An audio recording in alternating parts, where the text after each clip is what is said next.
Greetings, dear listener. Subscribe to the channel so as not to miss new scary stories and support me with a like. Enjoy listening. Curse, everyone puts their own meaning into it.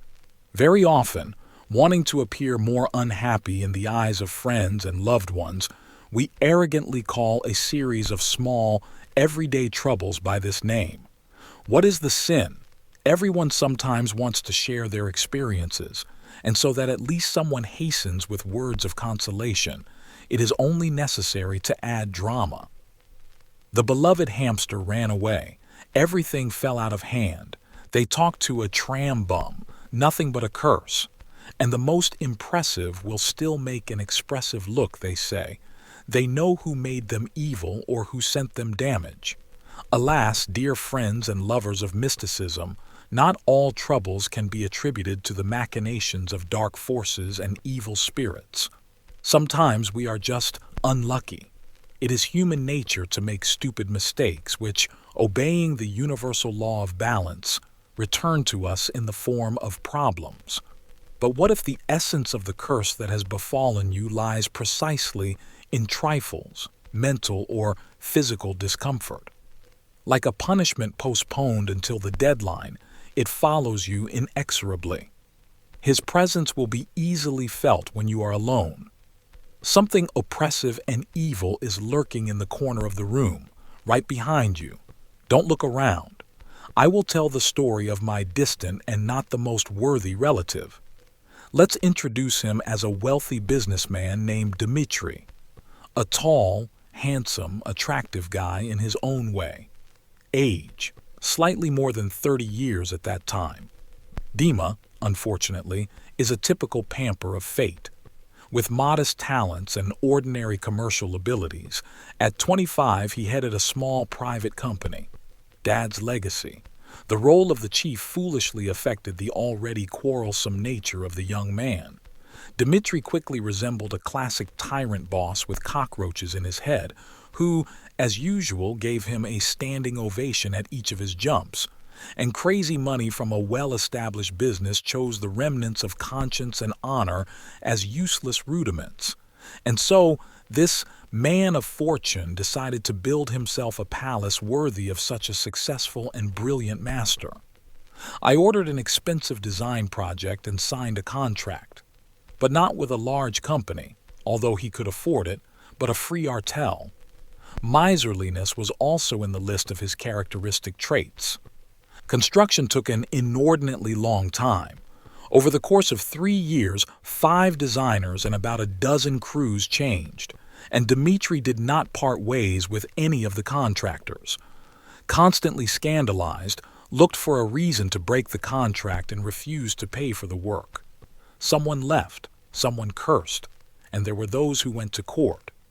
Dima also showed his stupid nature in the methods of countering the objectionable. He shamelessly handed over his employees to the police or provoked brave Shopovtsev. When the house was built, it looked extremely sad. Like Frankenstein, cut from different pieces of flesh, the gloomy mansion repelled and disappointed with its whole appearance. Architectural chaos reigned inside the house. The mixture of styles rippled in the eyes. The English fireplace in the living room stood out.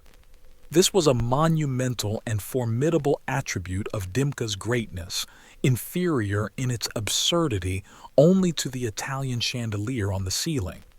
But the owner's pride knew no bounds.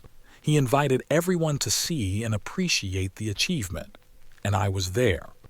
Did not drink honey or beer.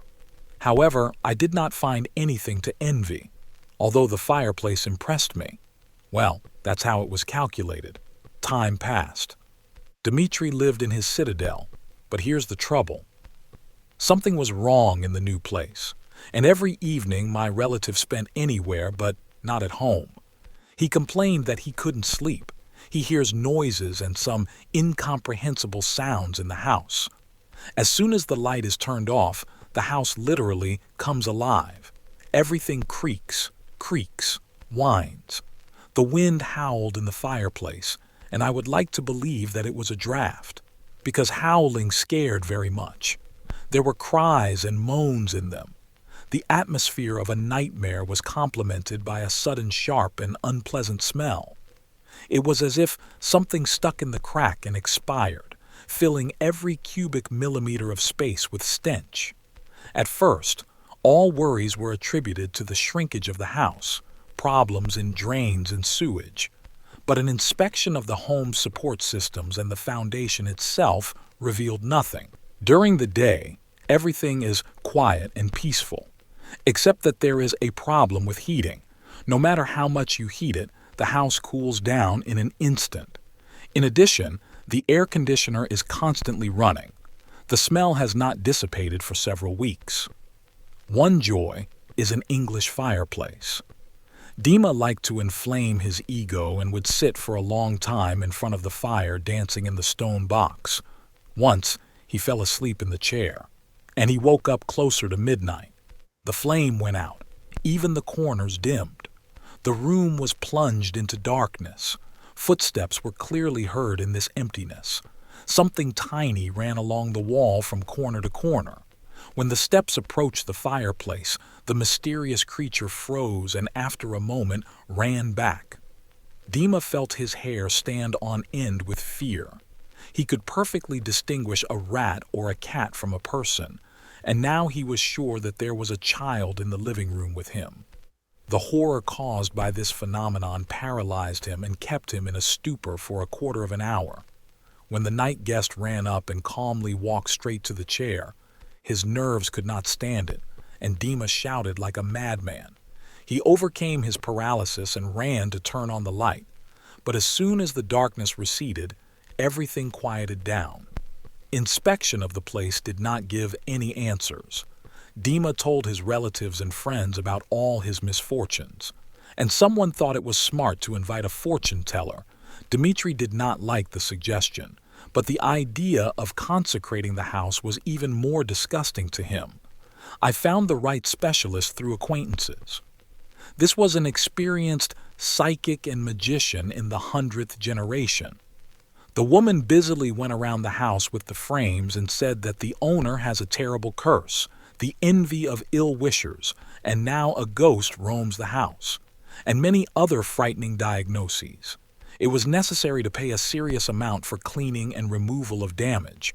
It was quiet for a while, although the rotten smell has not dissipated. But then it returned.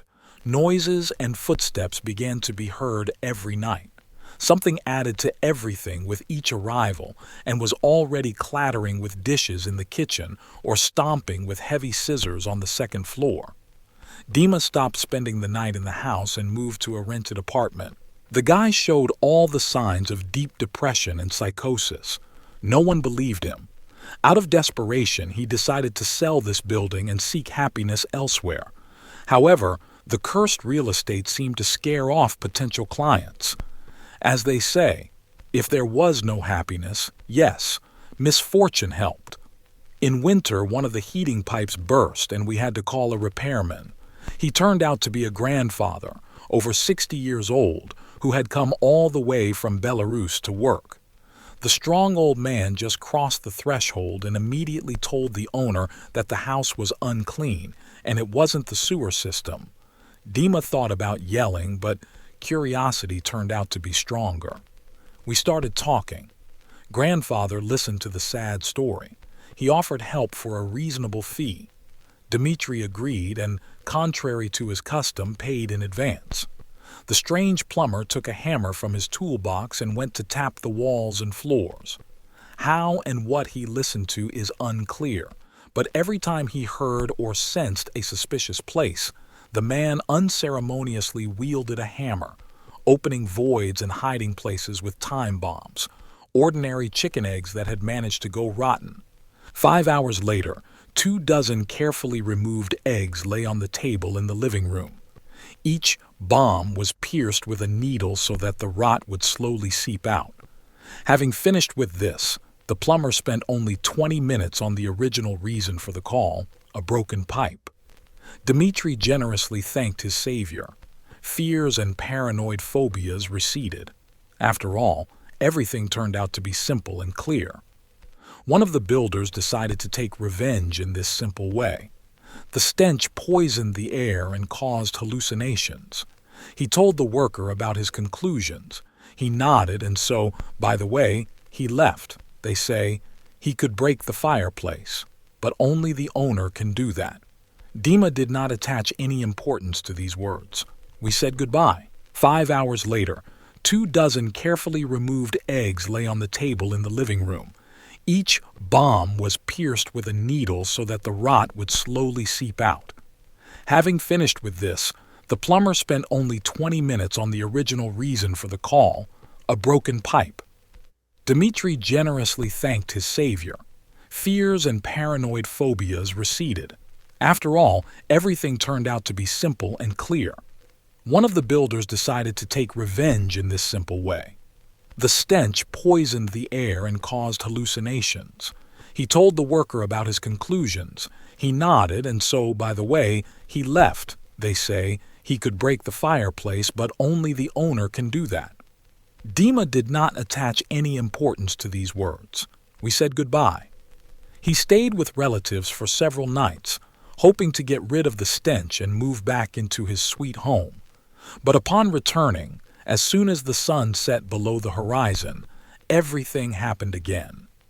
The invisible guest was hitting the walls and moving furniture in the neighboring rooms. Even when the lights were turned on, the noises did not stop. It had gained enough strength.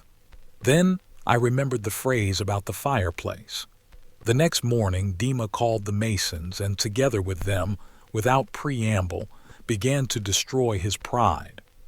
When they knocked down the lining, in one place they found a depression no larger than half a palm and a children's toy, a baby doll with burnt-out eyes and a thread around its neck. The man who built the fireplace was very angry with the customer and left something terrible and dangerous in revenge. The last find was taken out the door. Everything stopped, but life in the mansion did not work out and it had to be sold for next to nothing to a real estate office. Whether this taught Dima to be more restrained and honest, I don't know. Time will show. As children, we all believe in something supernatural, in a bogeyman under the bed, monsters, witches, etc. Most likely, many people as children saw something that defied explanation and common sense. But growing up, they forget about it. Memories fade and what happened seems like a fairy tale, fiction, a flight of childhood fantasy. However, sometimes something happens in life that you can never forget, and you can't get it out of your memory. This story happened at a time when I was still small. I was 10, 11 years old, and lived in an urban village in Ukraine. There wasn't much entertainment in the village, so my friends and I loved to climb through all sorts of abandoned buildings, structures, garages, of which we had plenty after the collapse of the Union and the beautiful 90s. We took this matter seriously. We always took flashlights with us, a supply of water and sandwiches just in case, and also, maybe someone remembers, battery-powered walkie-talkies so that if something happened we could always be in touch because we didn't have mobile phones yet and the radios could pick up at 50, 100 meters, which was very good for us at that time. One day, my company and I were sitting and thinking about where we could go this time because we had already walked around most of the buildings and examined everything there. The choice fell on an abandoned school. There used to be 2 schools in the village, one for 10 years and the other for 8 years. At the end of the 80s, the 8-year-old building was closed, abandoned, and it turned into a frightening-looking building, overgrown with moss and ivy, around which everything was so densely overgrown that almost nothing was visible up to the 3rd floor. I then thought, why didn't it occur to me to go there before? After all, the guys and I lived on the same street and the school was nearby, a 10-minute walk, which is not much even by the standards of the village. On the appointed day, we all met at the end of our street and, having counted and checked all our supplies, we moved towards the school. There were 7 of us, me, my younger brother Kolya, as well as our friend Sasha, Artyom, Vanya, Roma, and Pasha. After 10 minutes, we were already there. It's worth mentioning some details for reference. The school was 4-story, not very large in width, but quite decent in height. That is, high ceilings and long flights of stairs, like Stalin-era buildings. The gym was generally located in the basement of the school, so the windows were at ground level.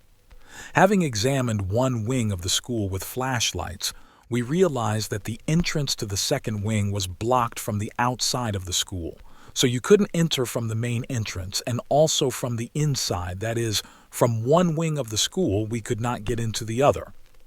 After thinking, we found one solution that seemed correct to us at the time. We decided to try to get to the other wing through the basement. That is the gym.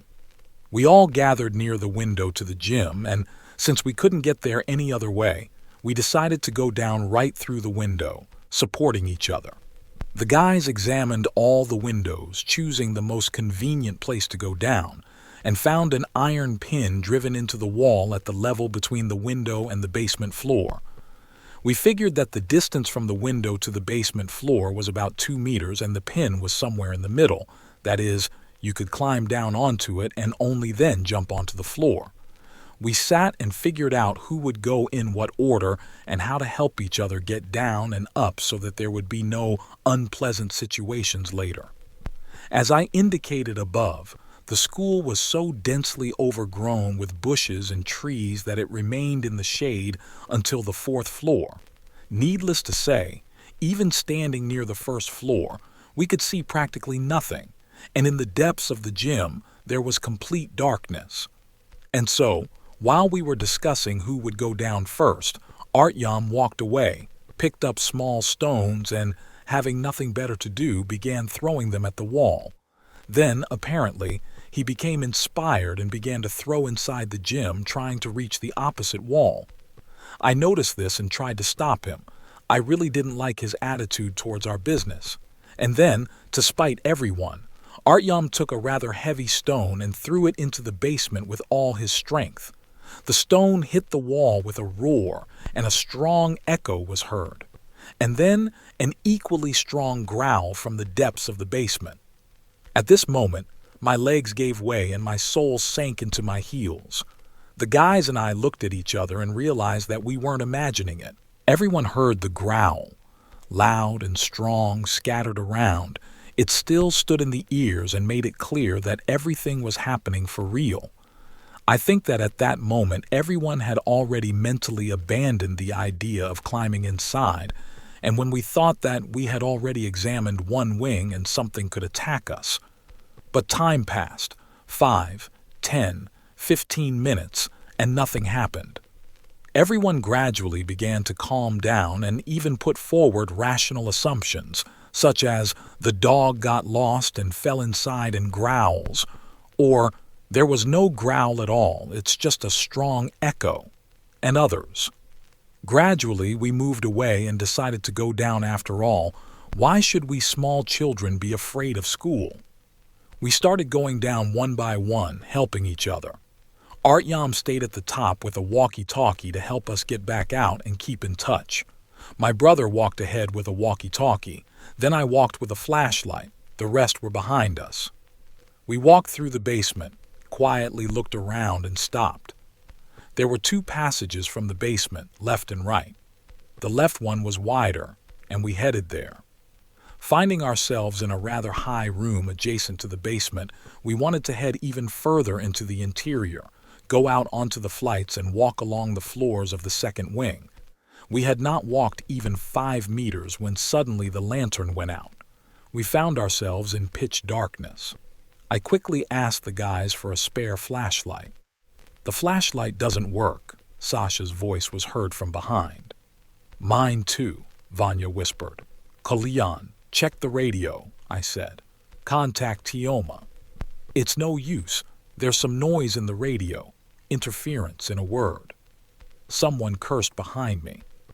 The situation began to heat up. We were in the depths of the basement of an abandoned school, in which we couldn't see anything at all and had no connection, and, therefore, couldn't get out. It would be stupid to go forward in this position, so I suggested that we slowly move back from memory. But as soon as we turned around, we found ourselves witnessing something that I wish I had never seen. There was a rustling sound from behind and the sound of falling pebbles and crumbling plaster. We all turned back abruptly. A growl was heard, and at a height of 3.5 meters above the ground, two bright green circles the size of a ball appeared. The soul sank into the heels and remained there. With trembling hands, almost losing consciousness, I pressed the button and the flashlight illuminated this for a split second. But this was enough to see him. Huge in height, more than 3 meters for sure, very thin, with protruding ribs, half bald, looking either like a wolf or some kind of coyote. In places the fur hung in clumps to the ground, and these glowing eyes that looked at us with hatred and malice. Without making out the road, we immediately rushed back through the darkness and piles of rubbish under our feet. I don't know by what miracle, but a minute later we were near the window and screaming like crazy for Artyom to get us out as quickly as possible. Tioma offered his hand and pulled us out one by one with such speed that in half a minute we were all already running home to our street. We caught our breath just outside my house. For several more days we recovered from the shock, not knowing how to explain what we saw. There was no explanation for this.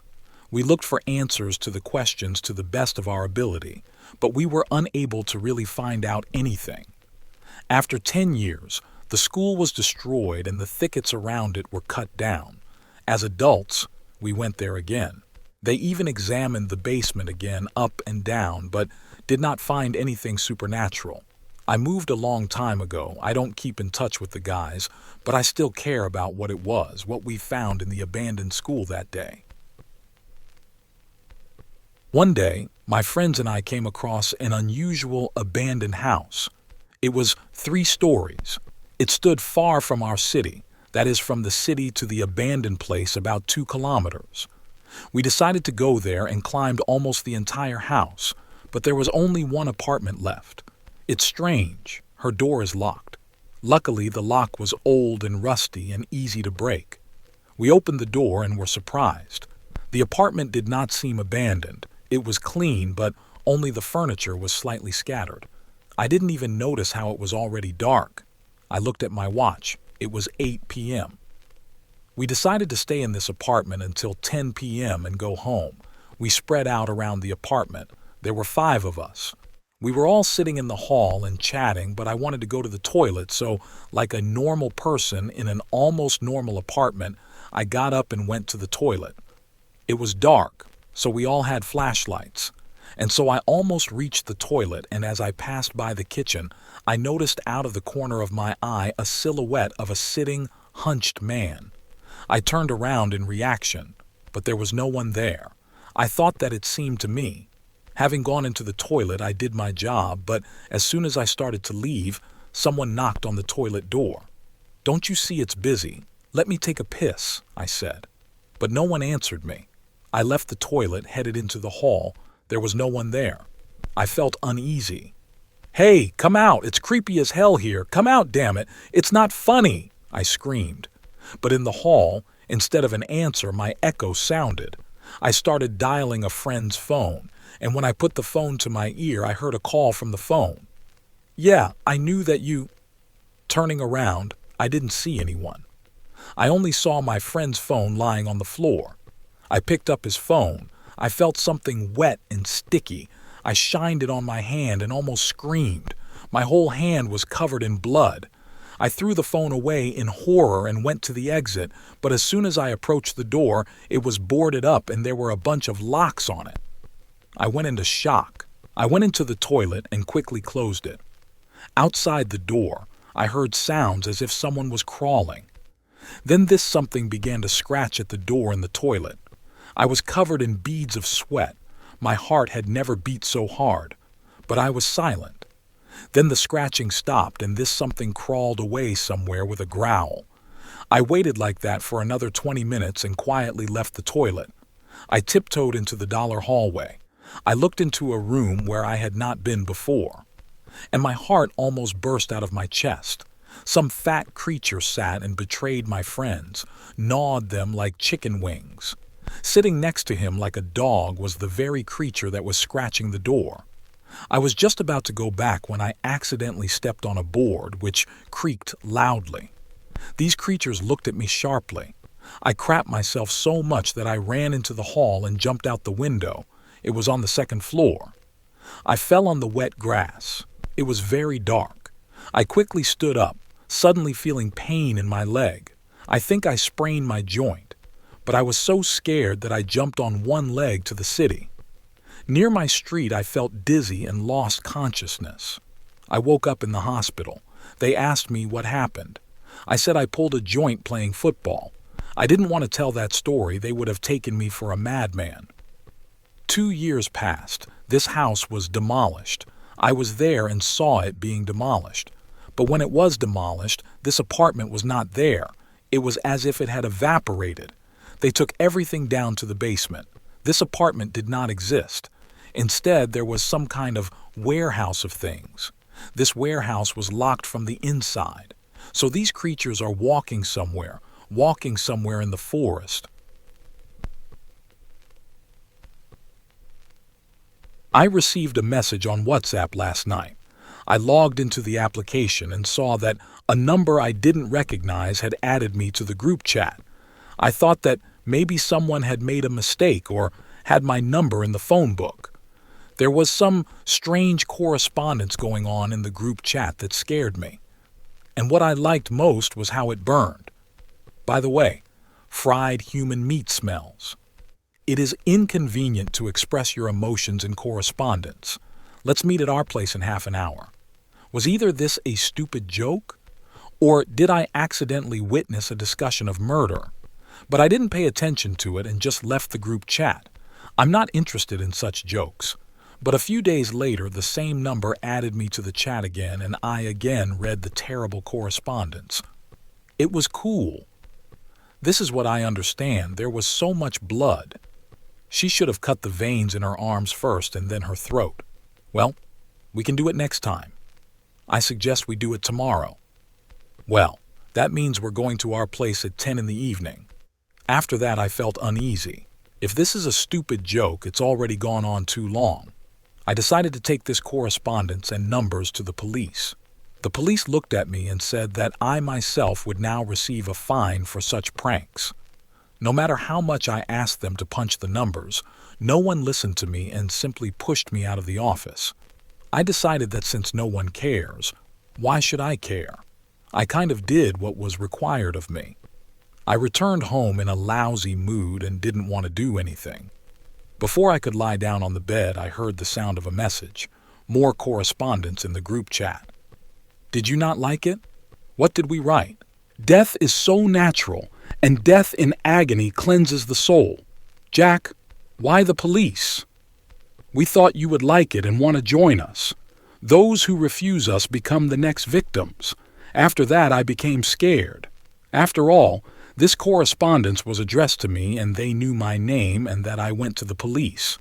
It turns out that these people deliberately added me to the chat and wanted me to read their correspondence.